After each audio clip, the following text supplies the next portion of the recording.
नमस्कार। डेरिभेटिभलाई हामी differential coefficient पनि भन्छौं अथवा DERIVATIVES डेरिभेटिभ्स भनेकै डिफरेन्शियल कोएफिसिएन्ट एउटै हो उस्तै हो भनेर मान्छौं। वास्तवमा कोएफिसिएन्ट भनेको पुरै म्याथमेटिक्समा धेरै ठाउँमा आउँछ। जस्तै कहाँ आउँछ भन्दाखेरि कोएफिसिएन्ट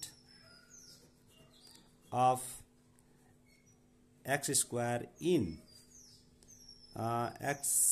2x स्क्वायर प्लस 3 भनेको 2 हुन्छ। त्यसैगरी कोएफिसिएन्ट अफ मीन डेभिएसन हुन सक्छ MD, यहाँ पनि कोएफिसिएन्ट आउँछ। म्याथमेटिक्समा जति ठाउँमा कोएफिसिएन्ट युज भएको हुन्छ ती सबैको मिनिङ एउटै हो। यदि मिनिङ एउटै भएन भने एउटै वर्ड युज गर्न पाइँदैन। यो युनिभर्सल ल हो। त्यसै कारणले गर्दा अब डेरिभेटिभलाई चाहिँ किन डिफरेन्शियल कोएफिसिएन्ट भनेको रहेछ भनेर हामी हेर्छौं। पहिले यसलाई डिफरेन्शियल कोएफिसिएन्टलाई टुक्रा पारेर हेरौं। डिफरेन्शियल भनेको चाहिँ के भन्दा डिफरेन्शियल भन्नाले यहाँ dx भनेर बुझ्नुपर्छ।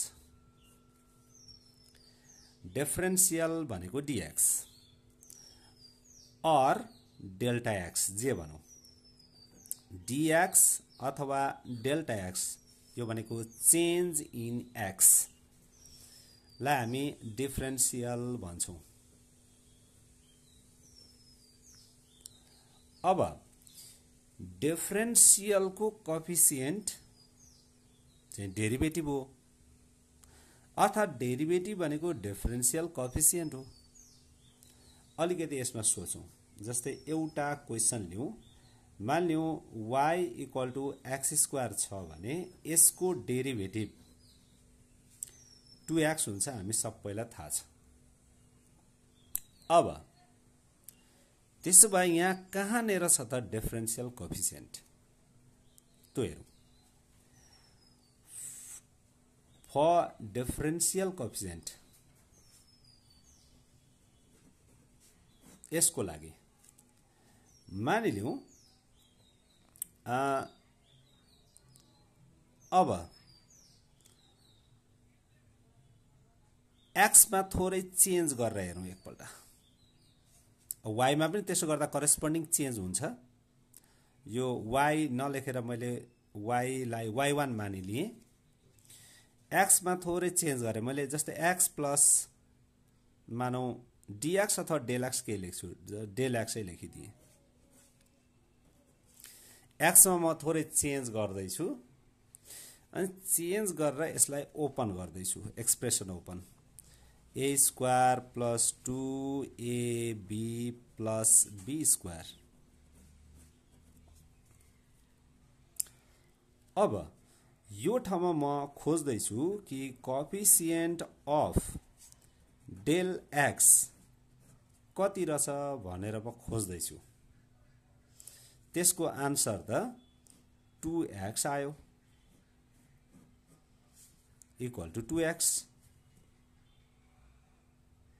भनेपछि यहाँ केही कुरा रात छ। डिफरेन्शियल कोएफिसिएन्ट भन्नाले डिफरेन्शियल को कोएफिसिएन्ट, कोएफिसिएन्ट भनेको त्यसलाई मल्टिप्लाई गर्ने एउटा नम्बर अथवा constant, multiplier.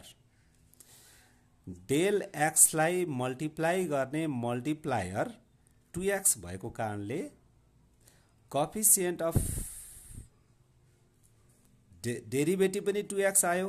Coefficient of del x अथवा डिफरेन्शियल कोएफिसिएन्ट, डेल x भनेको डिफरेन्शियल, यसैलाई भन्छौं हामी डिफरेन्शियल कोएफिसिएन्ट। डिफरेन्शियल कोएफिसिएन्ट अथवा डिफरेन्शियल को कोएफिसिएन्ट इक्वल टु 2x। यसको मिनिङ हो डिफरेन्शियल को कोएफिसिएन्ट भन्नु र डेरिभेटिभ भन्नु खासमा एउटै कुरा रहेछ। Thank you.